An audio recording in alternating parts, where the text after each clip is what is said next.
ఉభయ గోదావరి జిల్లాల గ్రాడ్యుయేట్ ఎమ్మెల్సీకి సంబంధించి అధికార తెలుగుదేశం పార్టీ నేత అనేక ప్రలోభాలకు జనాన్ని లోపరుచుకునే ప్రయత్నం చేస్తున్నారు. అనేక ప్రలోభాలు ఇప్పటికే పెట్టడం జరిగింది. దాన్ని కూడా స్వతంత్ర అభ్యర్థిగా పోటీ చేస్తున్న జీవి సుందర్ ఇప్పటికే బయటపెట్టడం కూడా జరిగింది. ఇదే విషయం మీద అధికారులకు ఫిర్యాదు చేసినా సరే ఇప్పటిదాకా ఎటువంటి యాక్షన్ కూడా తీసుకోవట్లేదు. మొత్తానికి ఎమ్మెల్సీ ఎన్నికల్లో ఏదో రకంగా విజయం సాధించడానికి తెలుగుదేశం పార్టీ నేతలు అనేక జిమ్మికలు చేస్తున్నారు. దీనికి సంబంధించి స్వతంత్ర అభ్యర్థి జీవి సుందర్ ఏం చెప్తారో చూద్దాం. చెప్పండి. ఇప్పటికే టీడీపీ అభ్యర్థి ఈ క్యూఆర్ కోడ్ స్కానింగ్ ఇష్యూ బయటకు రావడం జరిగింది. అటు ట్రైన్ కానీ బస్ కానీ ఏదైనా ఎయిర్ టికెట్ ఏదైనా సరే ఇస్తామంటే ఇప్పటికే ప్రలోభాలు గురి చేస్తామని చెప్పని ఆరోపించారు. ఏ రకంగా సాధ్యం అవుతుంది? వీళ్ళు ఒక క్యూఆర్ కోడ్ రిలీజ్ చేశారండి.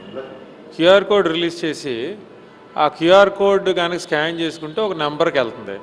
అదేమో టీడీపీ కూటమి క్యాండిడేట్ పేరు మీద పేరాబత్తుల రాజశేఖరం ఆఫీస్ అని ఉంది. మీకు అక్కడ ఎంత క్లియర్గా అంటే ఈయన విజన్ విజన్ విజన్ అని చెప్తుంటే ఆ విజన్ ఏంటి, ఓట్లు దొంగతనం చేయడంలో, ఓటర్ నెంబర్లు దొంగతనం చేయడంలో ఈయన విజనరీ వాడుతున్నారు చంద్రబాబు గారు. ఎలా ఉందంటే ఫస్ట్ నేను ఒక తప్పుడు ఓటర్ ఐడి పంపించి నా పేరు పలానా కాబట్టి నాకు టికెట్లు ఇవ్వండి అన్నారు. ఇన్స్టెంట్గా ఈ ఓటర్ ఐడికి మీరు చెప్పిన పేరుకి మ్యాచ్ అవ్వట్లేదు అన్నారు. మ్యాచ్ అవ్వట్లేదు అనగానే అప్పుడు నేను కావాలని అప్పుడు కరెక్ట్ పేరు పంపించాను. ఇప్పుడు మ్యాచ్ అవుతుంది, మీ అడ్రస్ ఇది, మీ జియో లొకేషన్ ఇది, కాబట్టి మీకు ఈ రకంగా ఇక్కడి నుంచి ఇక్కడ పంపిస్తున్నాం కాబట్టి మీకు టికెట్ పంపిస్తాను. నేను యాక్చువల్లీ ఫ్లైట్ టికెట్ అడిగాను, వాళ్ళు ట్రైన్ టికెట్ ఇస్తానని తర్వాత బస్ కన్ఫర్మ్ చేశారు. అదేంటి బస్ కన్ఫర్మ్ చేశారంటే ఒక 2 రోజులు ఆగండి సార్ మీకు ట్రైన్ టికెట్ కూడా తీస్తామని చెప్పి అందులో పెట్టారు. సో ఏంటంటే వీళ్ళు వాటర్ని కొనుక్కునే వస్తువు కింద చూస్తున్నారు. ఇంక వీళ్ళు కొనుక్కునే వస్తువు కింద చూస్తే నేను గ్రౌండ్ లెవెల్లో వీళ్ళు ఏం చేస్తున్నారో అని చూస్తే కనుక మీకు ట్యాబ్లు ఇస్తాం, ట్యాబ్ 10,000 రూపాయలు ట్యాబ్, 3 లక్షల మందికి ట్యాబ్లు ఇవ్వాలంటే 300 కోట్లు అవుతుంది. నాకు అనిపించింది జీవి సుందర్ చాలా కాస్ట్లీ అయిపోయాడు, కోటీశ్వరుడు అయిపోయాడని. ఎలా అంటే నన్ను ఎదుర్కోవడానికి నా మీద ఎలక్షన్ నగ్గడానికి 300 కోట్లు చంద్రబాబు నాయుడు గారు ఖర్చు పెట్టడానికి అయ్యాడంటే నేను ఎంత కాస్ట్లీ బిలో అర్థమవుతుంది. ఇక్కడ ఇంకొక ప్రధాన విషయం, ఓటర్ జాబితాలు ఇచ్చినప్పుడు మిగిలిన అందరికీ కూడా పేర్లు మాత్రమే ఇచ్చారు. బట్ టీడీపీ క్యాండిడేట్ ఇచ్చేటప్పుడు ఫోన్ నెంబరు, జియో లొకేషన్తో పాటు ఎవ్రీథింగ్ అంతా కనిపించారు అంటున్నారు. అదెంతవరకు వాస్తవం? 100% అండి. ఇప్పుడు నేను 3 సార్లు తీసుకున్నాను, ఎందుకంటే ప్రతి వారం అప్డేట్ అవుతుంది కదా క్వాలిఫైడ్ ఓటర్ లిస్ట్. నేను అడిగాను నాకు ఫోన్ నెంబర్లు ఇవ్వండి, అక్కడ టీడీపీ క్యాండిడేట్ ఫోన్ చేస్తున్నాడు, హ్యాపీ న్యూ ఇయర్ చెప్తున్నాడు, హ్యాపీ క్రిస్మస్ చెప్తున్నాడు, హ్యాపీ సంక్రాంతి చెప్తున్నాడు, కాబట్టి నాకు కూడా ఫోన్ నెంబర్లు ఇవ్వండి, నేను నా మేనిఫెస్టో చెప్తాను అంటే ఫోన్ నెంబర్లు అఫీషియల్గా ఇవ్వడం కుదరదు అన్నాడు. ఆయన మటుకు అందరికీ ఫోన్లు చేస్తున్నాడు. సో క్లియర్గా ఎలక్షన్ అంటే ఏంటంటే ప్రతి క్యాండిడేట్కి ఈక్వల్ ఆపర్చునిటీ ఇవ్వాలి ఓటర్ కనెక్ట్ అవ్వడానికి.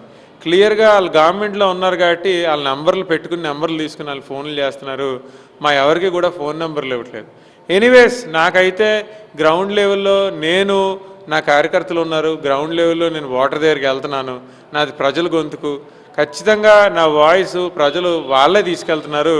వాళ్ళు ఎన్ని పబ్లిసిటీలు చేసుకున్నా వర్డ్ ఆఫ్ మౌత్ని మించిన పబ్లిసిటీ ఉండదు కాబట్టి నాది ప్రజల గొంతుకు, ప్రజలే నా మేనిఫెస్టోని ఓటర్స్ దగ్గర తీసుకెళ్తున్నారు. మీరు అధికారులు కంప్లైంట్ చేయడం జరిగింది, రిటర్నింగ్ ఆఫీసర్ ఇప్పటికే వచ్చారు, అలాగే ఢిల్లీలో కూడా కంప్లైంట్ చేశారు, ఏమైనా యాక్షన్ తీసుకున్నారు?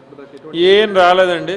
నేను 9th ఫిబ్రవరి ఈమెయిల్ పెట్టాను, ఏది కలెక్టర్ గారికి అఫీషియల్ ఈమెయిల్ ఐడికి.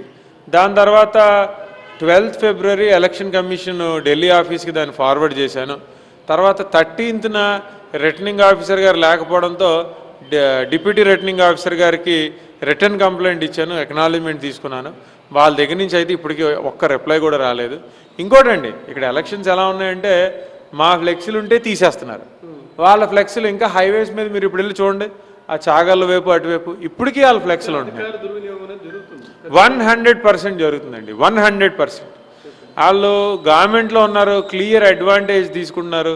ఎందుకంటే ట్రాన్స్ఫర్లు బోల్డ్ పనులు ఉంటాయి వాళ్ళతో అధికారులకి. అంటే రిటర్నింగ్ ఆఫీసర్ గారు చేశారన్న కానీ కింద స్థాయి అధికార యంత్రాంగం మటుకు వాళ్ళకి ఖచ్చితంగా కోఆపరేట్ చేస్తుంది. కానీ ప్రజలైతే మటుకు 100% మాతోటే ఉన్నారు. తెలుగుదేశం పార్టీ తన అభ్యర్థిని గెలిపించుకోవడానికి అనేక జిమ్మిక్కలు చేస్తున్న విషయాన్ని జీవి సుందర్ చెప్తున్నారు. అధికార దుర్వినియోగానికి పాల్పడుతుందని ఆరోపిస్తున్నారు. అయితే ప్రధానంగా ఎన్నికల అధికారులు ఇవన్నీ గమనించి ఎట్టి పరిస్థితుల్లో అధికార టీడీపీకి చెందిన అభ్యర్థిపై చర్యలు తీసుకోవాలని కోరుతున్నారు. దీంతోపాటు ఏది ఏమైనా సరే ప్రజలు మొత్తం అన్ని గమనిస్తున్నారు. ఏ అభ్యర్థిని గెలిపించాలనే విషయంలో వాళ్ళకైతే స్పష్టత ఉందన్న విషయాన్ని స్పష్టంగా చెప్తున్నారు.